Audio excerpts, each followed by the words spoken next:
Hello, and welcome back to RG Reviews, where today we'll be discussing my 2 weeks impressions on the H10s and at the same time unboxing the H95s and comparing them to the H10s. Before we do all that, if you like those videos and if you have any recommendations on what to review next, please comment below and subscribe. Thank you. So the H10 headphones have been with me now for almost 2 weeks and they're great headphones. I've been using them every day for almost 8 hours. I would definitely recommend them to anyone that needs headphones right now. I think they're better than the AirPods Max due to their weight and all the things I said in my previous video. But as headphones, they're not the best headphones, not the best headphones, they're not the perfect headphones. So they have some problems which I'll take you through now. One is that there's the multi-button on the left cup, which B&O claims will turn on your virtual assistant. But every time I press it, nothing happens. And if I keep on clicking on it, the virtual assistant shows up, but it only takes shortcuts and it doesn't take any commands. So if I ask it how's the weather like, nothing happens. It just tells me no shortcuts available for that. The second thing is that on the right side, there's a metal cup, a metal surface that's a touch screen. So every time you touch, it turns on or off your music, so you play and pause by touching it. And I find this a hit and miss, so sometimes I press on it, nothing happens, so I'm always like trying to find the place to press on it. Right now I'm not used to it yet, so I use my phone to just pause my music when I'm listening to music. And the third thing, and which is the main reason why I bought the H95 to try them on, is the circular shape of the cups. So the cups are all circular, and they're a bit smaller than an ear, so every time you wear them, the top of the cup is hitting the top of your ear, so there's pressure on your ear, and after a while your ear starts to hurt a bit. I noticed that after a week this pain disappeared, and I think I got used to the headphones and I'm used to it now. So for me they're perfect, and I've been using them even after the pain, so now like the pain kind of disappeared. One thing to note is that Amazon had them on discount yesterday for £345 rather than £445.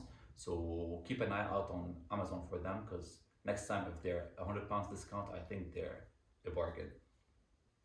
So yeah, the H10 headphones are a great set of headphones. I love them and I've been using them every day, and I think I'll keep on using them every day. But let's put them on the side and let's take a look at the H95s just to see what you get for double the price. So £450 versus £700, but you can actually buy them for £350 sometimes, so almost double the price. The box of the H95s is actually way nicer than the H10s. You can see the difference. One is white with the typical Bang & Olufsen packaging. The other one is just pure matte black with just the name. Inside the box, not much is happening. You just get the actual box and like a cleaning cloth and the warranty cards, which we can put on the side. The box is nice. I wouldn't use it on a day-to-day, but maybe when I travel. And inside you get the headphones inside the box. The headphones come packed in a very nice way, so they're kind of almost half the size of the H10s. And inside the box also what's there is a USB-C cable. Let me just take it out. A USB-C cable and an auxiliary cable, 3.5mm audio jack, as well as an adapter for the plane, which is pretty decent. The headphones themselves, they can unpack, they can untwist, and they get a bit smaller, a bit bigger. What else do you get with it? So one key feature that's different between the two headphones is that one of them, the cup is magnetic, so you can completely remove the cup, compared to the H10s that you actually have to unscrew it. So unscrewing is slightly difficult on the H10s, but I don't know who would like to unscrew or uncap the cap, but in case you feel like doing that, it's way easier on the H10s. What else is different? One thing that you feel is that it's way heavier. It's not way heavier, it's heavier. So those are at like 385 grams versus the 435 grams for the B&O H95s.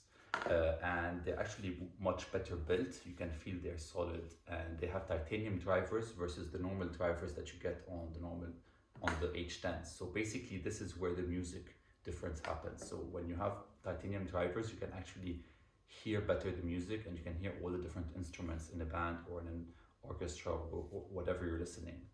Another thing that's worth noticing is that the clamp of those headphones is much better than the ones on the H10s. So when you put them on your ears, it directly insulates your ears and you feel the difference when you wear the H10s versus the H95s. So the sound insulation is great. However, I've had some problems with that. So when I was wearing them for very long periods of time, I noticed that my ears start to hurt, and it's not my ears, it's more like my head. The pressure of this clamp is too strong for me. So I wore them last time for almost 3 hours, and after a while I just felt I had a headache. I wasn't sure it was from the headphones, but I tried them again the next day and the same thing happened to me. So this is what I think of them. But one nice thing about them is that you have this rolling, like, I don't know what you call it. It's like the volume controls, that's like a bar that rotates. It's part of the metallic finish of the headphones.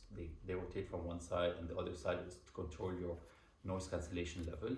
So what I tend to do is to increase the noise cancellation to the max, because that's the best thing to do. But for the volume, it's actually a much better feeling to actually rotate the cup rather than having to put your fingers on the metal and trying to find where to rotate to lower the music. So I think as headphones come, they're really nice looking. So if you put them next to each other, they're more black versus the anthracite color for the H10s. Yeah, a bit heavier, a bit bulkier, but a bit more elegant and luxurious. I personally prefer the H10s. Just the color for me works better for me. I don't like very black colors. I prefer like more dark gray colors. But from a music point of view, if you're an audiophile, definitely the H95s deliver the best quality of music ever in headphones that I've listened to. Plugged in, unplugged in, while I'm playing the piano, whatever you do, the sound on this is much better than this. But this is only when you increase the volume to, let's say, 80%, or listening to very loud music. On a normal day when I'm listening to music, I'm at like 40% or 50%, and at that level I don't see much of a difference. Some people might argue that they see some differences, but I personally don't care that much about if the bass or the treble is a bit better on one of the headphones. I want headphones that keep my head comfortable and I could actually use for a long period of time. So for me, I think in the end I would end up sticking to the H95s. But if you're really into music and you can give those headphones a shot, the H95s, they're expensive headphones, they're £700.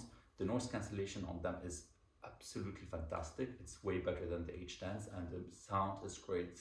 But for me, putting them on for a long period of time created the problem I told you, the headache. And actually when I removed them, you could actually see on my head, like my hair was kind of bumpy. And I think now I'll show you a small clip of that. So you could see behind my ear, there was like a place where I felt like it was so compressed for a long period of time that my head was hurting. So, yep, they look great,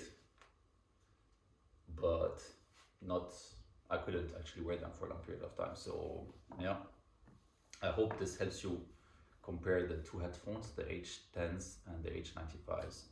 Both are great, and whichever you buy is a great choice. I will go with the H10s, they're cheaper and they do the job, but if you have the money to spend, then definitely buy the H95s. But try them on before, just to see if the pressure of the clamping affects your head. So yeah, so thank you for watching, and if you like this video, please comment and like and subscribe. See you next time. Bye bye.